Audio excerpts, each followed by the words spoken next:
Major funding for this program has been provided by grants from Bank of America, Merrill Lynch, and Perfect Building Maintenance, New York Community Bank, All Nation Renovation, Kilroy Architectural Windows, New York's Window Company, Greenberg Traurig, LLP.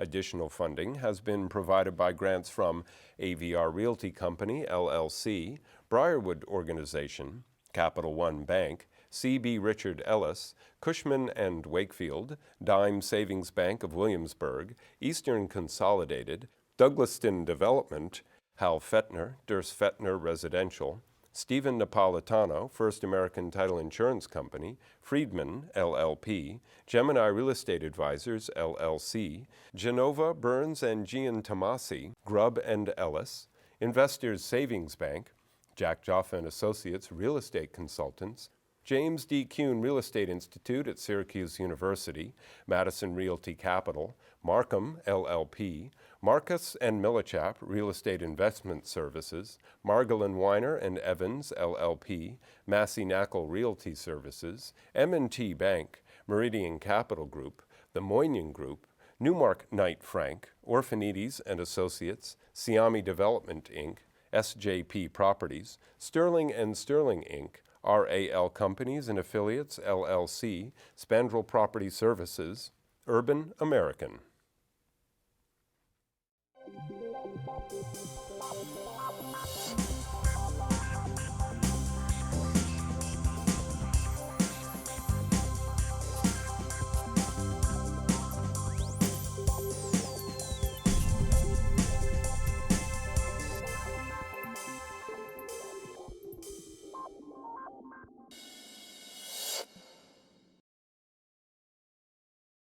$2,011. The office market going to be good. Come on, little Apple, tell me that the world is getting better. I don't know, but I really have the guys who know what's happening in the office market in New York City. The gurus, the kings of this market are going to tell us today what they see for 2011 in the office market. My guests today include Michael Laganestra, Vice Chairman of C.B. Richard Ellis, Peter Rigardi, President of the New York region for Jones Lang LaSalle, Peter Hennessy, President for the Tri-State region of Cassidy Turley, and last but not least, a man who I've had many times, who we would probably put in the back of the room, but he's a good friend, the Chairman of Global Brokerage of Cushman & Wakefield, Bruce Mosley. So since I was so eloquent giving an introduction to you, how do you see? Is the polish, is the apple going to be nicely polished in 2011? Or what I heard Peter say, we're not sure yet. Well, I think Peter is right. It's difficult to look forward and sort of proactively determine what a market's going to be, but I think we're trending in the right direction. Let's look at a couple of statistics. Oh, come on. You sound like cute. Just a couple of statistics. In all of last year, 16.3 million feet were leased. This year, year to date, we're at almost 21 million square feet. I think what we could say about next year is that, first and foremost, we're trending in the right direction. We see demand in the marketplace. A lot of that demand, I think, is being driven by price-adjusted space. But I think next year we're going to see the concessions come down. I think the free rent and TIs are going to be reduced. And I think that depending what employment does, we'll have a much better indicator in terms of whether we are looking at a good year, an average year, or something in between. You know, since you arrived late for the pre-event, you know, thank you for saying that on the broadcast. Okay, for the pre-event, you know, Peter was saying, this Peter, and then, you know, he was saying that tenants are taking really less space. Even his own company in their move is taking less space. So what's happening? You know, I think the question is a great question, and people want one definitive answer. And as we were saying earlier, I think there's going to be many stories about the market in 2011. I think that certain areas of town, certain types of building, tower floors in buildings in the Plaza District are probably going to have really strong results in 2011. Big base floors, certain parts of the city that are still challenged, you know, that might just stay flat. And, you know, also the same thing with companies that have the ability, because their margins are growing, to take some chance and risk. You know, they'll probably reach out and pay a little bit more for space. Companies that are still government held back, or, coming through some tough cycles. Well, they're not going to want to waste a lot of capital and resources on their office costs. But who signed leases? Peter, the other Peter, who signed leases this year? Weren't most of it a lot of renewals in 2010? Yeah, the majority of the deals that were done this year were renewals. But the indicators we're seeing for next year, and Bruce is absolutely right, there's positive signs. 74,000 new jobs through the end of October. 20% of those jobs came just in the month of October. And then the key drivers for our market, the financial services, real estate, insurance, and business services were the core of all those job creations. So positive indicators. And retail, by the way. And Let's not retail? leave retail out. Retail is improving dramatically year over year. But urban retail is doing great in the 5 boroughs. I mean, that's an interesting market. Retail in Long Island is not doing that well. Retail in parts of New Jersey is not doing that well. Let's not only, the region is greater than that. What do you see? You're like the senior associate over here, right? The guy who's been in this business. Mike, don't take that from me. No, I mean, wait. I want to go back to what Bruce and both Peters said. I think I agree. I think that we've certainly hit a point of stabilization, but I think that there's a sense of what I would call people getting used to a correction. And so what happens is that in the beginning of a downturn, people fear the uncertainty, and they're not sure how things are going to wind up or how long they're going to last or how deep and dark the bottom is. But I think what's happened now is people become somewhat comfortable understanding that it's still business, and business is about business, and everybody has to move forward. And therefore, I think that while there's been a lot of renewals, and I think that that's absolutely accurate, the renewals have just not been necessarily just for the sake of renewing. They've been to preserve capital, as Peter said, but they've also taken the space that they've renewed and they've rejiggered that somewhat to be more effective or more cost sensitive per employee. But that was going on, Michael, for several years. I think we are probably reminded once in a while that history plays a role in what happens in the future. And for the last 3 years or 5 years even, businesses have been looking at becoming more efficient. So this is not a new phenomenon. It's not a new, they've found not a new ways. phenomenon for sure, but you know what? The buy-in is so much stronger than it ever has I agree with been. that. I agree with that. And Peter's stats are accurate, but I think why I don't think those stats will have a tremendous impact in the leasing market in 2011 is, one, utilization, workplace strategy is the category of using less Right. space. Companies are really buying into this, and they're finding ways to fit more people into less space, force more people to work from home. I mean, the accounting firms had hoteling for the last 10 years. But at the Longer. scale we're talking about, you could comment on Deloitte, but the other thing too is these bigger users of space, the people who use space to scale, also combined with this change in how they're using space, have a tremendous amount of empty space already in their portfolio. So even these positive stats are going to, at first, and we have to get through this to grow, going to deal with just filling up a lot of the space they have. And I think you said something before that we need to come back to, because this is a marketplace where there's going to be, and there has been, tremendous bifurcation over the last 12 to 18 months. If you want to look at where capital's being invested, quality product is going to be snapped up. We've already seen price rebound from the bottom of the market where we saw some assets I go. can't get Park Avenue. I remember when Peter was on the show Michael, that you were able to get Park Avenue for like $60 a foot. You know Can I what? still get it? At the moment, you might be able to, High 60s. but high 60s. last But that's deal. what my point is, though. On the capital market side, at the trough, we saw some assets sell at $450 a foot. Today, if there's an asset that comes on the market that's a quality asset, it's going between $750 and $800 a foot. The market has rebounded. It's But Bruce, let me there's a ask you a bifurcation question. going on here. Are the strengthening of the capital sales market a direct relation to investors feeling about how the New York market's going to grow, or is it more in part a direct relationship to there are still a lot of investors and not a lot of product out for sale? Both. Peter, because I think that people today who are investing, my point on bifurcation is there are 6 marketplaces in the U.S. that people are looking to invest in, not 5. 22, maybe 5, maybe 4. But the reality is this bifurcation comment is more macro picture than it is sort of just looking to the micro about rents. Bottom line is there are going to be winners and losers, and I think the same thing holds true on the rental side. When we look at this marketplace, you're going to see rents move in Midtown. We've had positive absorption in the last 2 quarters Midtown, but not so downtown. But I'm going to have to interrupt you. There have been a lot of leases signed this year, no question.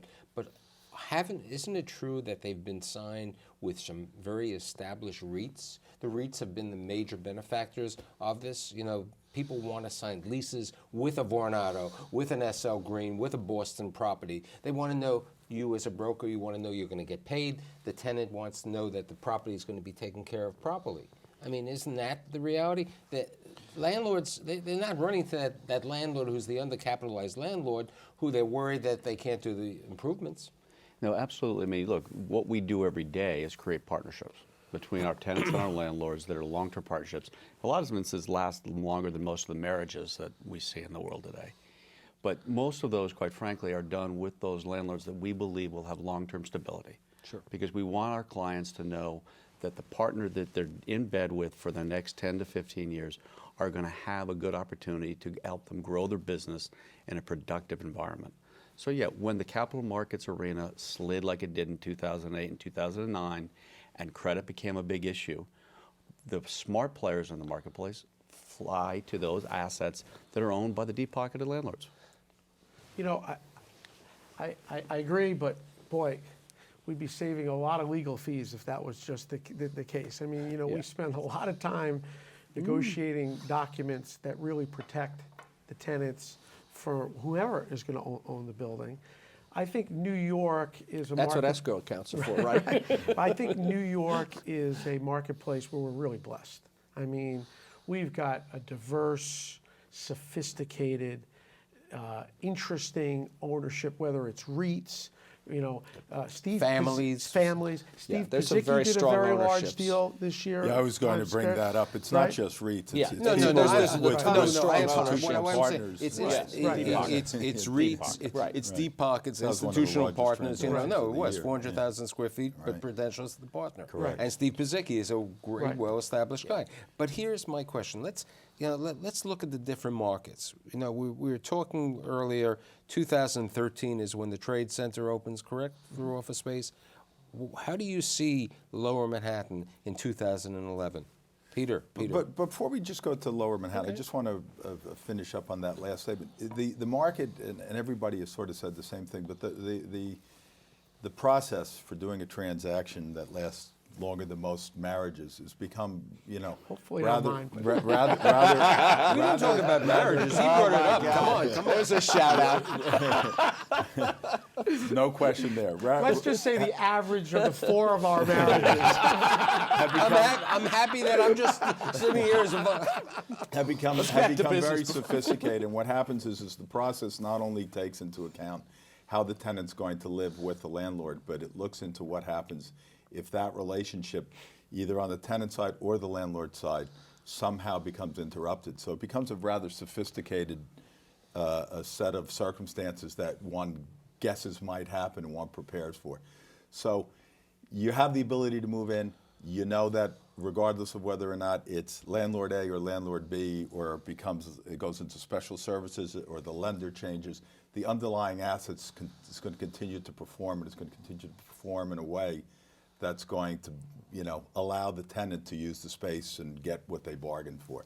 So we'll move downtown, but it's not the same game that used to be played. Downtown to me in 2011 is about finishing the Condé Nast deal, right? That is a paradigm change in every aspect of how it affects a neighborhood and a development. Very positive, but that transaction is a once transaction, right? It's subsidized by the port, right? It's a unique situation. There's not another deal like that available for somebody. So it doesn't necessarily mean that we'll see a slew of other transactions right behind it, but it certainly means a lot to that development to get that type of user and that industry into that location. And I do believe the Do paradigm you changes think in occur. the same manner that when Hudson Yards, not Hudson Yards, when Hudson Street, 345 Hudson and all the other places went down there, do you think this will create the impetus to have more publishing companies, more media companies go to Lower Manhattan?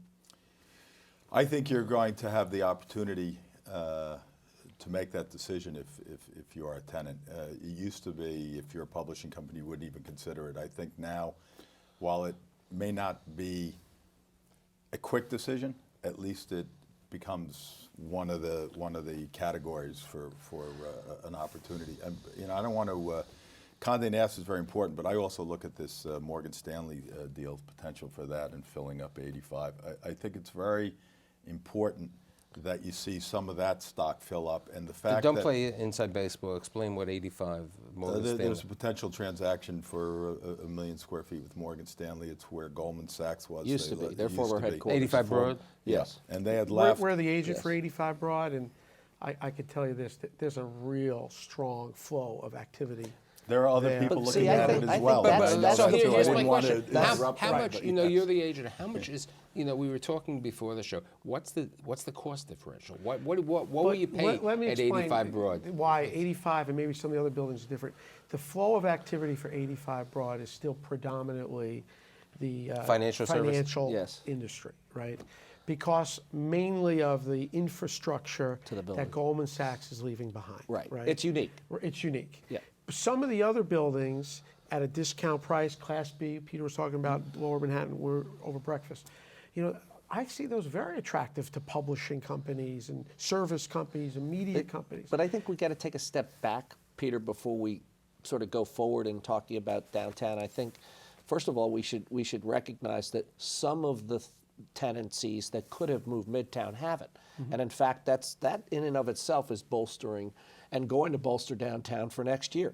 The Deloittes, the other folks that Well, have I was made gonna bring up key Deloitte. That's another decisions big one. to stay are Wait, or but Deloitte may is staying at stay. World Financial Center, correct? But Right. these are all very important decisions about creating a stability downtown that we might not have had We they gone didn't a know different if way. Merrill Lynch was going to move to Correct. Midtown and go Here's another- into 47th Street. I all mean, nobody part- knew what was going to all happen. It was part of scary. what I think has become a very, very good year, in fact, though we haven't seen tons of tenancies move in.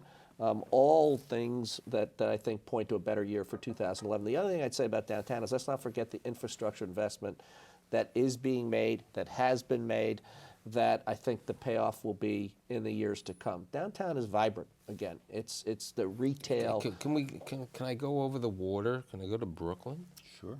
Go anywhere you like. What's It's your show. No, but I have my guests to give me some of their input. What about downtown Brooklyn? Peter? Downtown Brooklyn, we're doing a 450,000 square foot transaction in downtown Brooklyn right now. The economics of that are so incredibly attractive to the tenant. There's no reason for them to come back across the water and to even look in Lower Manhattan. The opportunity there is phenomenal. The challenge for them, obviously, is the infrastructure that sits in Brooklyn. It's concentrated in a fairly narrow band. So when that band starts to fill up, and Peter's representing JP Morgan Chase on a large asset down there, when that space fills up, there's not a lot to expand out to.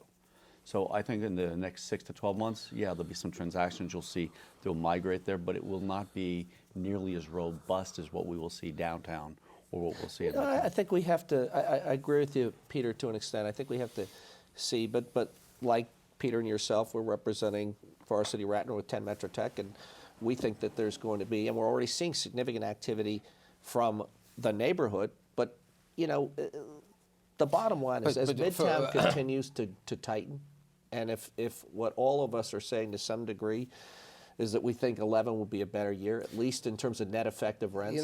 Michael made a good comment. What was that comment that you said Leon Peters said years ago? Oh, Leon Peters once said that when Explain Midtown- who he is. Leon so Peters viewers have a was sense the of- he was the chairman of Cushman & Wakefield, but more importantly, he was the gentleman who took it from a storefront business and built it into a platform for a few people, including Bruce, to take it into an international platform and really make it So what what it was is Leon's today. comment? Leon's comment is when Manhattan gets a cold, the suburbs get pneumonia.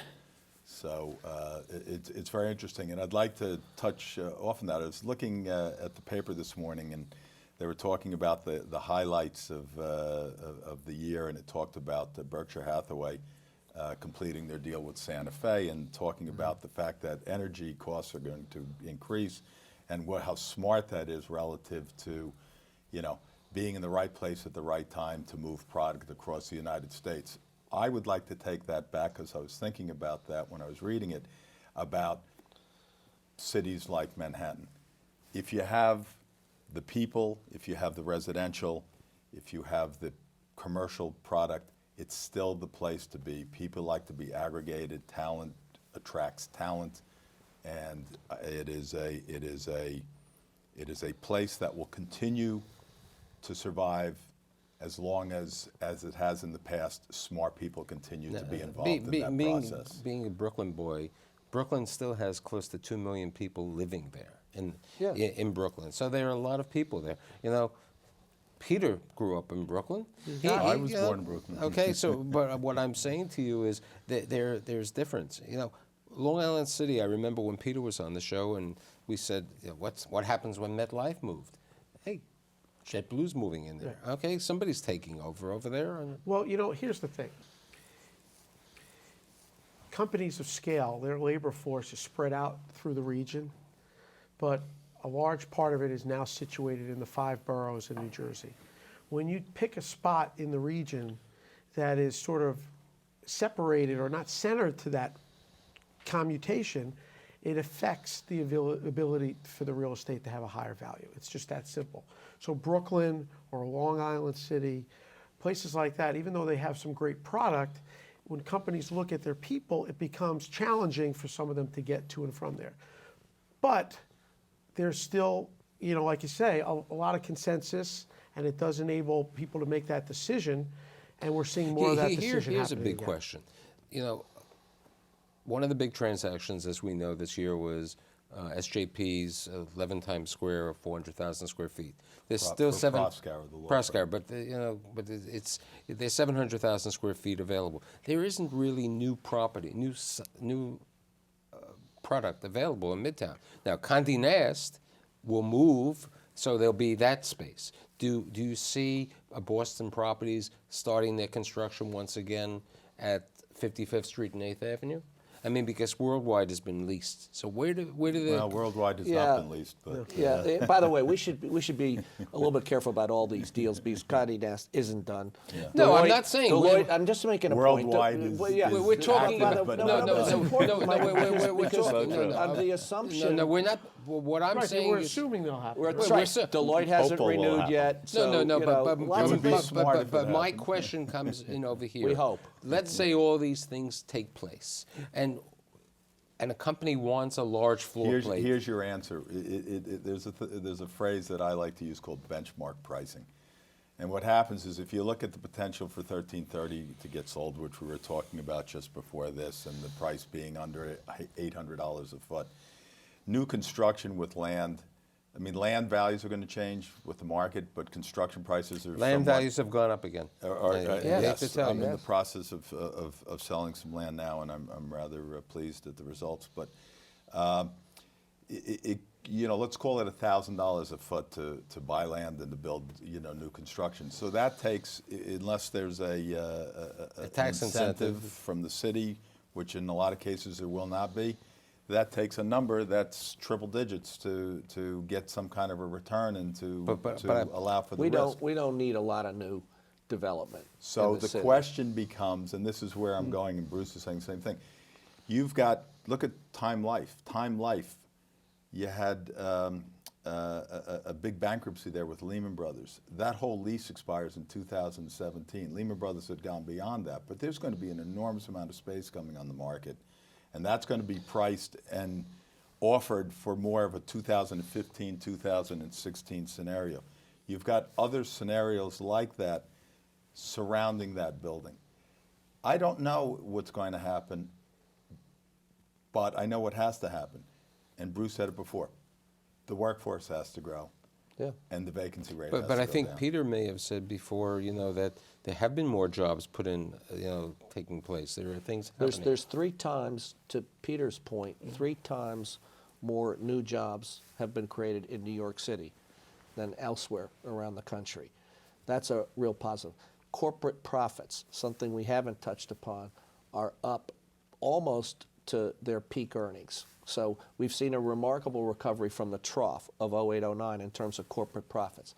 But all of that has been on the back of right-sizing businesses. But to go back to So, your point about there's building a still building, challenges. when I'm in the back of a car with a CEO or COO or a corporate real estate executive, and you go and look at some buildings in New York, and you say you can be on 8th Avenue in the 50s, and there's not a lot of consensus of office product around you, and you can pay $90 or $100 to be in that space, and then you drive down Avenue of the Americas, and there's a vibrancy and a neighborhood and a lot of your peer groups in buildings there, and it's $65 a foot.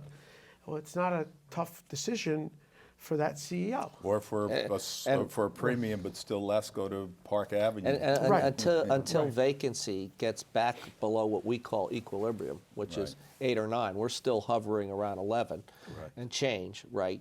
What we're all looking at is hope for 2011, hope that the Deloittes stay in place, hope that the condos move downtown, because those are all great signals for downtown, hope that employment growth happens. To put the 4 of you together for 27 minutes is impossible. So I promise to have all of you back in the new season in 2011. I'd like to thank Michael Laganestra, Peter Rigardi, Peter Hennessy, and Bruce Mosley. See you next week.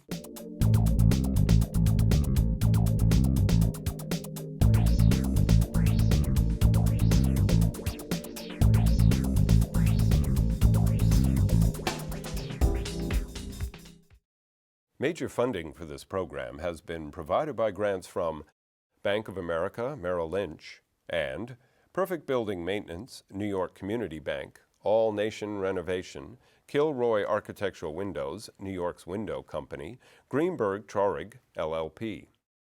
Additional funding has been provided by grants from AVR Realty Company, LLC, Briarwood Organization, Capital One Bank, C.B. Richard Ellis, Cushman & Wakefield, Dime Savings Bank of Williamsburg, Eastern Consolidated, Douglaston Development, Hal Fettner, Durst Fettner Residential, Stephen Napolitano, First American Title Insurance Company, Friedman, LLP, Gemini Real Estate Advisors, LLC, Genova, Burns and Gian Tomasi, Grubb & Ellis, Investors Savings Bank, Jack Joffa & Associates Real Estate Consultants, James D. Kuhn Real Estate Institute at Syracuse University, Madison Realty Capital, Markham, LLP, Marcus and Millichap Real Estate Investment Services, Margolin Weiner and Evans, LLP, Massey Knackle Realty Services, M&T Bank, Meridian Capital Group, The Moynihan Group, Newmark Knight Frank, Orphanides and Associates, Siami Development, Inc., SJP Properties, Sterling and Sterling, Inc., RAL Companies and Affiliates, LLC, Spandrel Property Services, Urban American.